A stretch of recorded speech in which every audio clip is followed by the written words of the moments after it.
আচ্ছা, বেশি লেট না করে ভাই সংক্ষেপে বলে দেই। অনেকে তো অনেক কথাই বলেছে, তো সর্বপ্রথম আমি উপাদান দিয়ে শুরু করি। আমাদের ডিএক্সএন গ্যানোজি মাশরুম সোপের উপাদান হচ্ছে চারটি: ganoderma mushroom, palm oil, natural flavour আর ফুড ফ্লেভার। তো উপকারিতা হচ্ছে, ডিএক্সএন গ্যানোজি মাশরুম সোপ হচ্ছে ত্বকের গভীর থেকে জমে থাকা ময়লা বের করে। তো আমরা যারা বায়োলজির স্টুডেন্ট বা জীববিজ্ঞানের স্টুডেন্ট, তারা অনেকেই জানি যে স্কিনের মধ্যে হচ্ছে 7টা স্তর থাকে। তো অর্ডিনারি যে সাবানগুলো আমরা ছোটবেলা থেকে ব্যবহার করছি, যেমন লাক্স, ডেটল, তো এই সাবানগুলোর কাজ হচ্ছে স্কিনের উপরে যে ময়লাগুলো থাকে সেগুলোকে সীমিত সময়ের জন্য পরিষ্কার করে। কিন্তু আমাদের ডিএক্সএন গ্যানোজি মাশরুম সোপটা হচ্ছে স্কিনের ভিতরে যে 7টা প্রলেপ থাকে সেই 7 স্তরে গিয়ে ভিতর থেকে ময়লাটাকে বের করে ফেলে।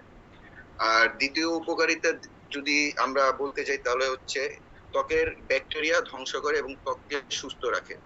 তো আমাদের প্রায় মানুষের হচ্ছে শরীরে বা চামড়া, স্কিনের উপর মেস্তা হয়, ব্রণ হয়, অ্যালার্জি হয়, দাউদ হয়। তো মেস্তার এক ধরনের ব্যাকটেরিয়া, ব্রণের এক ধরনের ব্যাকটেরিয়া, অ্যালার্জির এক ধরনের ব্যাকটেরিয়া, দাউদের এক ধরনের ব্যাকটেরিয়া। তো স্কিনের যাবতীয় যত ধরনের ব্যাকটেরিয়া আছে, সব ব্যাকটেরিয়াকে ধ্বংস করে হচ্ছে আমাদের জ্ঞানজি মাশরুম সোপ। 3 নম্বর হচ্ছে ত্বকের স্বাভাবিক তৈলাক্ততা বজায় রাখে। তো পাম্প অয়েল হচ্ছে আমাদের ত্বকের স্বাভাবিক তৈলাক্ততা বজায় রাখে। যেমন শীতকালে যখন আমাদের চেহারাটা শুকিয়ে যায়, আমরা হচ্ছে চেহারার উপরে নখ বা আঙ্গুল দিয়ে হালকা আঁচড় দিলে একটা সাদা রেখা পড়ে। তো ওই রেখাটা পড়ার কারণ হচ্ছে আমাদের তৈলাক্ত ভাবটা চলে যায়। তো আবার আরেকটা উদাহরণ হচ্ছে, আমরা যখন হালকা মাথায় তেল দিয়ে বাহিরে বের হই, তো বাহিরে যত ধুলাবালু গুলো থাকে সব কিন্তু এই তেলটা অ্যাটাচ করে নেয়, মানে টেনে নেয়। তো এই তেলটা আমাদের স্কিনে থাকা প্রয়োজন। তো এই তেল থাকার কারণে আমাদের বাহিরের ধুলা, আবর্জনা, ময়লাগুলো হচ্ছে শরীরের বা স্কিনের লোমের ফাঁক দিয়ে ভিতরে ঢুকতে পারে না। এই তেলটা হচ্ছে ওই ময়লা আবর্জনাকে বাধা দেয়। তো ডিএক্সএন গ্যানোজি মাশরুম সোপ হচ্ছে আমাদের ত্বকের বা স্কিনের হচ্ছে স্বাভাবিক এই তৈলাক্ততা বজায় রাখে। 4 নম্বর হচ্ছে ত্বকের কোষগুলোকে পুনর্জীবিত করে বা প্রাকৃতিক সৌন্দর্য বজায় রাখে।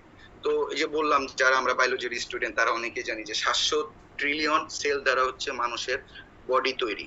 আর অনেকগুলো সেল দ্বারা হচ্ছে টিস্যু তৈরি। তেমনি অনেকগুলো টিস্যুর দ্বারা হচ্ছে আমাদের একটা অঙ্গ তৈরি হয়, আর অনেকগুলো অঙ্গ দ্বারা আমাদের এই পুরো মানব দেহটা তৈরি। তো আমাদের সেলগুলো যখন মারা যায়, তখন ওই মৃত সেল ধারা হচ্ছে শরীরের ভিতরে বিভিন্ন ধরনের রোগ বালাই সৃষ্টি হয়, যেমন ক্যান্সার জনিত অনেক সমস্যা সৃষ্টি হয়। তো আমাদের ডিএক্সএন গ্যানোজি মাশরুম সোপের কাজটা হচ্ছে শরীরের ভিতরে যে মৃত কোষগুলোকে থাকে সেগুলোকে আবার পুনর্জীবিত করে। আর 5 নম্বর হচ্ছে বলিরেখা বা এই যে চেহারার উপরে যে কুচকানো দাগ। তো আমরা অনেকেই জানি যে কোরিয়া বা হচ্ছে চাইনিজরা, তাদের স্কিন গুলো খুবই খুবই খুবই উন্নত বা সুন্দর থাকে।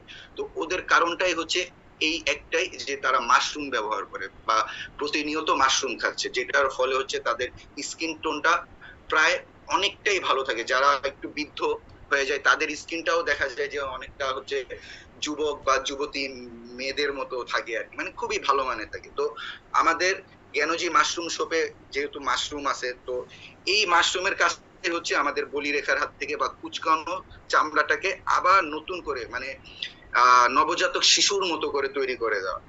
আর পাশাপাশি হচ্ছে আমরা আমাদের যে জ্ঞানজি সোপটা হচ্ছে, এটা হচ্ছে সানস্ক্রিন হিসাবেও ব্যবহার করতে পারি।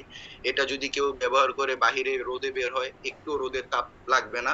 তো আমার মতে বাংলাদেশের যে কয়টা ক্রিকেটার, এই যে ক্লাব আছে বা ক্রিকেটার আছে, প্রত্যেকেই তো সানস্ক্রিন ইউজ করে। তো আমার মতে তাদের সানস্ক্রিনের বদলে হচ্ছে মানে আমাদের ডিএক্সএন গ্যানোজি মাশরুম সোপটা ইউজ করা বেটার আমি মনে করি। পাশাপাশি আমি আমার এক বড় ভাইকে গ্যানোজি মাশরুম সোপ দিয়েছিলাম। তো ওনার হচ্ছে চোখের নিচে কালো দাগ। তো উনি রিসেন্টলি বিয়ে করবে। তো আড্ডার ছলে ছলে ওনার ছাদে বসে গল্প করতেছি, উনি বলতেছে যে চোখের নিচে কালো দাগ। তো আমি তখনই বললাম যে ভাই, এরকম এরকম একটা গ্যানোজি মাশরুম সোপ আছে। তো এটা হচ্ছে, এটা মালয়েশিয়ান কোম্পানির, ওরা হচ্ছে মাশরুম নিয়ে কাজ করে, খুব ভালো ইন্টারন্যাশনাল একটা বিজনেস। তো যে উনি অর্ডার করার পরেও, যেহেতু আমাদের মাশরুম সোপের একটু দামটা বেশি, হ্যাঁ, তো উনাকে আমি ওই মাশরুম সোপটা দেই। তো দেওয়ার পরে ওনার হচ্ছে, আমি লিটারেলি দেখি যে ওনার মুখটা একটু ছোট হয়ে যায়। আমি বুঝতে পারি যে নর্মালি হচ্ছে ওরা বাজার থেকে 50-100 টাকা দিয়ে সাবান কিনতেছে, আমরা ছোটবেলা থেকে তো সবাই এরকম 50-100-150 টাকার মধ্যে সাবান কিনি।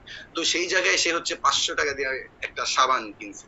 তো তার মুখটা একটু ছোট হয়ে যায়। তাই আমি বললাম ভাই আপনি ব্যবহার করেন। তো টানা কয়েকদিন 1 মাসের মতো ব্যবহার করার পরে লিটারেলি ভাই সে আমাকে জড়ায় ধরে মানে অনেকক্ষণ বলতেছে ভাই তুই আমার একটা উপকার করছিস। তো আমি আর বেশি সময় নিব না, এই হচ্ছে আমার জ্ঞানজি মাশরুম সোপ নিয়ে কিছু কথা। সবাই আমার জন্য দোয়া করবেন, আমি যেন খুব দ্রুত ডিএক্সএন এ আগাতে পারি। সবার জন্য আমি দোয়া করি। আসসালামু আলাইকুম।